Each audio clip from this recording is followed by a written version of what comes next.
புட்டு மேக்கர்லாம் இல்லாமல் பாரம்பரியமான முறையில் நல்ல உதிரி உதிரியாக ராகி புட்டு எப்படி செய்யலான்னு தான் இன்றைக்கி இந்த வீடியோவில் பார்க்க போகிறோம். இதை கேழ்வரகு புட்டு இல்லைன்னா கேப்ப புட்டு எப்படி வேணாலும் சொல்லலாம். ரொம்ப ரொம்ப சுவையாக இருக்கும். இதை இப்போ நம்ம எப்படி செய்யறதுன்னு பார்க்கலாம். வெல்கம் டு டுடே சமையல். அதற்கு நான் இன்னைக்கு ஒரு மிக்சிங் பவுலில் 2 கப் அளவுக்கு ராகி மாவு, அதாவது கேழ்வரகு மாவு எடுத்திருக்கேன். இது கடையில் விற்பாங்க இல்லையா, அந்த மாவு தான் நேரடியாக நான் எடுத்திருக்கேன். இதை நான் வறுக்கலை, எதுவும் பண்ணலை. உங்ககிட்ட கேழ்வரகு மாவு இருந்துச்சு, வீட்டிலே நீங்கள் அரைச்ச மாவு இருந்தால் கூட வறுக்க தேவையில்லை, அப்படியே நேரடியாக நீங்கள் சேர்த்துக்கலாம். இது சராசரியாக ஒரு 350 கிராம் அளவுக்கு மாவு இருக்கும். இதில் நம்ம இனிப்பு தான் சேர்க்க போகிறோம். இருந்தாலும் கொஞ்சமாக உப்பு சுவை இருந்தால் தான் நல்லாயிருக்கும். அதனால 1/4 ஸ்பூனுக்கு குறைவாகவே உப்பு சேர்த்துக்கலாம். அதுக்கு அடுத்ததாக தண்ணீர், நார்மல் பச்சை தண்ணீர் தான் எடுத்திருக்கேன்.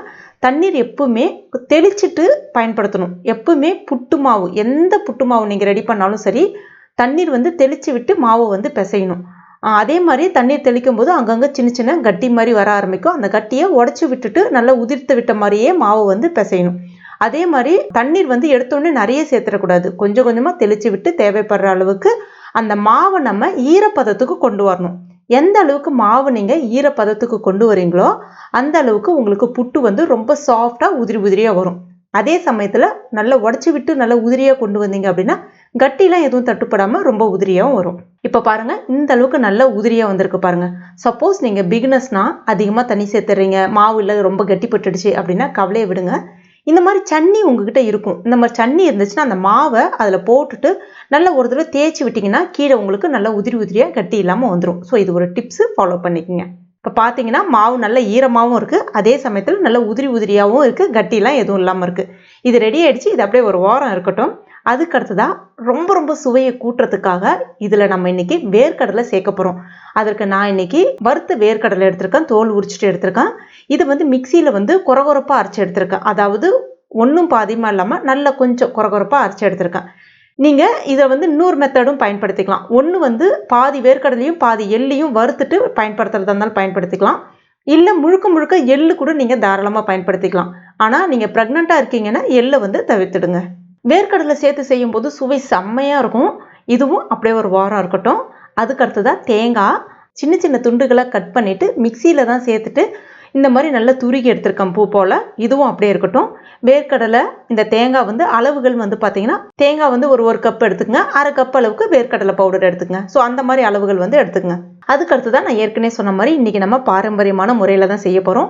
தேங்காய் உடைச்ச அந்த கொட்டாங்குச்சின்னு சொல்லுவாங்க இல்லையா, தேங்காய் ஓடு இருக்கு இல்லையா, அதுதான் எடுத்திருக்கேன். அதில் இன்னொரு பகுதி இருக்கும் பாருங்கள், அந்த நாரோடு இருக்கும் பாருங்கள், கும்படின்னு சொல்லுவாங்க. அதை எடுத்துட்டிங்க அப்படின்னா அதில் ஒரு 3 கண், அதாவது 3 ஓட்டை மாதிரி இருக்கும். எல்லாமே ஓப்பனாக இருக்கும்னு சொல்ல முடியாது. ஸ்க்ரூ டிரைவரை வச்சு அந்த இடத்துல வச்சு ஒரு சுத்தியை வச்சு லைட்டாக தட்டினீங்க அப்படின்னா ஒரு சின்ன ஓட்டை மாதிரி போட்டுக்கும். இல்லைன்னா கரண்டியை வச்சு கூட லைட்டாக குத்தி விட்டுருந்தாலும் விட்டுக்கலாம். இந்த மாதிரி ஒரு சின்ன ஹோல் மாதிரி ஏற்படுத்திக்கங்க. இப்போ இது உள்ளே தேங்காய் எண்ணெய் இல்லை நல்லெண்ணெய் லைட்டாக தடவிக்கலாம். நெய் தடவுறதா இருந்தாலும் பரவாயில்ல. அடுத்ததான் நம்ம ரெடி பண்ணி வச்சுருக்க தேங்காய் துருகளை ஒரு 1லேருந்து 1.5 ஸ்பூன். இதில் அளவுகள் பார்த்தீங்கன்னா உங்களுடைய இஷ்டம் தான், உங்களுடைய க்ரியேட்டிவிட்டி மைண்டை பொறுத்து. ஓகேங்களா? அதுக்கு அடுத்ததான் ராகி பவுடர் மேலே சேர்த்துக்கலாம். அதுக்கு அடுத்ததான் வேர்க்கடலை பவுடர், மறுபடியும் கொஞ்சம் தேங்காய் துருகள், மறுபடியும் கொஞ்சம் வேர்க்கடலை பவுடர், அப்புறம் ராகி மாவு, அப்புறம் தேங்காய் துருகள். இப்போ அந்த கொட்டாங்குச்சி லைட்டாக ஃபில்லான மாதிரி இருக்குது. லைட்டாக ஒரு சின்ன அழுத்தம் கொடுங்க, ரொம்ப அழுத்தி விட்டுறாதீங்க, கல் மாதிரி ஆகிடும். லைட்டாக ஒரு சின்ன அழுத்தம் கொடுத்தீங்கன்னா ஒரு ஷேப் கிடைக்கும் உங்களுக்கு. அதுக்காக தான். மறுபடியும் கொஞ்சமாக ராகி மாவு போட்டுக்கலாம். இந்த இடத்துல நீங்கள் ஃபினிஷிங் தேங்காய் வச்சாலும் வச்சுக்கலாம், மேலேயும் கீழேயும் தேங்காய் வச்சாலும் வச்சுக்கலாம். வச்சுட்டு சமப்படுத்திக்கங்க. இப்போ இது ரெடி ஆகிடுச்சு. சப்போஸ் உங்களுக்கு இந்த மெத்தட் பிடிக்கல அப்படின்னா வீட்டில் கிண்ணம், ஏதாவது கிண்ணம் இருந்தால் கூட அதில் நீங்கள் எண்ணெய் இல்லைன்னா நெய் தடவிட்டு இதே மெத்தடை அப்படியே எல்லாத்தையும் ஃபில் பண்ணிவிட்டு ரெடி பண்ணிக்கலாம். இதை நீங்கள் 2 மெத்தடில் இதை பயன்படுத்திக்கலாம். ஒன்று குக்கரில் வைக்கலாம், ஒன்று இட்லி பாத்திரத்தில் வைக்கலாம். முதல்ல நம்ம குக்கரில் வைக்கிறது எப்படின்னு நான் பார்க்கலாம். இப்போ குக்கரில் எப்பயும் போல் இட்லி பாத்திரத்தில் நம்ம தண்ணி வைப்போம் இல்லையா, அந்த அளவுக்கு தண்ணி எடுத்திருக்கேன். கேஸ்கட் அந்த கருப்பு கலர் இருக்கு இல்லையா, அந்த கருப்பு கலர் கேஸ்கட் போட்டிருக்கேன். மூடிடலாம். அதுக்கடுத்து தான் அந்த கொட்டாங்குச்சியில் அடியில் ஒரு ஹோல் இருக்கு இல்லையா, அந்த ஹோல் நம்ம அந்த வெயிட் போடுவோம் பாருங்கள், அந்த இடத்துல கரெக்டாக ஃபிக்ஸ் ஆகிற மாதிரி ஒரு தடவை ஒரு சின்ன அழுத்தம் கொடுத்த மாதிரி அழுத்தி விட்டுருங்க. அவ்வளோதான். இதை இப்போ நம்ம ஸ்டவ்வில் வச்சிடலாம். ஸ்டவ்வை மீடியம் ஃப்ளேமில் வச்சுருங்க. மேலே ஒரு பாத்திரத்தை போட்டு அப்படி மூடி வச்சுருங்க. இந்த மெத்தட் பார்த்தீங்கன்னா சட்டுன்னு வேலை முடிஞ்சிடும். 3லேருந்து 5 நிமிஷம் வச்சாலே போதும். ராகி புட்டு அருமையாக ரெடி ஆகிடும். இது ஒரு மெத்தட் அப்படியே வேகட்டும். அதுக்கு அடுத்து தான் இட்லி பாத்திரத்துலேயும் வைக்கலாம். இதை இட்லி பாத்திரத்தில் எப்பயும் போல் அடியில் தண்ணி வச்சுட்டு மேலே வந்து இட்லி தட்டு வச்சுருங்க. அதற்கு மேலே நம்ம அந்த கிண்ணத்தில் ரெடி பண்ணோம் இல்லையா, அதை வந்து ஒன்று ஒன்றா வச்சிடலாம். கொட்டாங்குச்சியில் ரெடி பண்ணதையும் நீங்கள் வச்சுக்கிறதா இருந்தாலும் வச்சுக்கலாம். இப்போ இதை மூடிட்டு வேக வச்சிடலாம். ஸ்டவ் மீடியம் ஃப்ளேமில் இருக்கட்டும். சரியாக 15 நிமிஷம் ஆகும். ஏன்னா நம்ம கிண்ணத்தில் வச்சுருக்கோம், அதனால இது வேகிறதுக்கு 15 நிமிஷம் ஆகும். குக்கர்னா ஈஸியாக வெந்துடும். இப்போ டைம் ஆயிடுச்சு. முதல்ல நம்ம குக்கரில் இருக்கிறத பார்த்துடலாம். இப்போ பாருங்கள், அந்த ராகி மாவு நம்ம எந்த அளவுக்கு வச்சோம், எந்த அளவுக்கு கொஞ்சம் அடர் நிறமாக மாறி வந்திருக்கு பாருங்கள். நல்லா அந்த டார்க் ப்ரௌனாக வரணும். அப்போ தான் வந்து நல்லா வெந்து வந்திருக்குன்னு அர்த்தம். இது நல்லா வெந்துடுச்சு. இதை நம்ம அப்படியே எடுத்துடலாம். அடுத்ததான் நம்ம இட்லி பாத்திரத்தில் இருக்கிறதையும் பார்த்துடலாம். இதுவும் நல்லா வெந்திருக்கு. இதை இப்போ நம்ம லைட்டாக சூடாக இருக்கும்போதே தட்டி விடலாம், ஒன்றும் பிரச்சனை இல்லை. லைட்டாக தட்டிட்டு இந்த மாதிரி டேப் பண்ணிவிட்டு எடுத்திங்கன்னா அருமையான ராகி புட்டு நல்லா உதிரி உதிரியாக பார்க்குறதுக்கே அழகாக சூப்பராக ரெடி ஆகிடுச்சு. இது கூட பரிமாறுறதுக்கு பார்த்தீங்கன்னா வெல்லம், நாட்டு சக்கரை எது வேணாலும் பரிமாறலாம். ஆரோக்கியமான முறையில் வேணும் அப்படின்னா இந்த மெத்தடை நீங்கள் பயன்படுத்திக்கலாம்.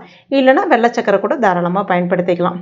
கூடவே ஒரு வாழைப்பழமும் வச்சு சாப்பிட்டிங்கன்னா ரொம்ப ரொம்ப அருமையாக இருக்கும். ரொம்ப ரொம்ப சுவையாகவும் இருக்கும். அப்படியே பக்கத்தில் இட்லி பாத்திரத்தில் வச்சுருக்கதையும் நான் உங்களுக்கு வச்சுருக்கேன் பாருங்கள். ரெண்டுமே அருமையாக இருக்குது பாருங்கள். நல்ல உதிரி உதிரியாக சாஃப்டாக இருக்குது. கொஞ்சமாக வெல்லத்தை இப்படி லைட்டாக தூவி போட்டு அப்படி அள்ளி சாப்பிட்டிங்கன்னா நாவிற்கு அவ்வளோ இதமாக இருக்கும், சுவையாகவும் இருக்கும். உடம்புக்கு நல்ல ஒரு கால்சியம் சத்தும் கிடைக்கும். ரொம்ப ரொம்ப அதிகமான கால்சியம் சத்து நிறைந்தது. பெண்களுக்கு அதிகமான இடுப்பு வலி, மூட்டு வலி பிரச்சனை எல்லாம் அவஸ்தைப்படுவாங்க. இதை நீங்கள் வேணால் ரெகுலராக சாப்பிட்டுட்டு வந்து பாருங்கள். உங்களுக்கு அந்த மாதிரியான பிரச்சனைகள் இருக்கவே இருக்காது. அது மாதிரி தேங்காய் உடலுக்கு ரொம்ப நல்லது. இந்த தேங்காவோட இதை சேர்த்து சாப்பிடும்போது பார்த்தீங்கன்னா ரொம்ப ரொம்ப சுவையாக இருக்கும். கண்டிப்பாக ட்ரை பண்ணி பாருங்கள். ட்ரை பண்ணிவிட்டு மறக்காமல் கமெண்ட் பண்ணுங்கள். இந்த வீடியோ பிடிச்சிருந்தா லைக் பண்ணுங்கள். உங்கள் நண்பர்கள் மற்றும் ஃபேமிலி மெம்பர்ஸ் கூட மறக்காமல் ஷேர் பண்ணுங்கள். மேலும் இது போன்ற டேஸ்டி ரெசிபிகளுக்கு நம்ம டுடே சமையல் இது வரைக்கும் நீங்கள் சப்ஸ்கிரைப் பண்ணாத நண்பர்கள் இருந்தீங்கன்னா உடனே சப்ஸ்கிரைப் பண்ணிங்க. கூடவே மறக்காமல் இந்த பெல் நோட்டிஃபிகேஷன் சிம்பிளை ப்ரெஸ் பண்ணுங்கள். தேங்க்யூ.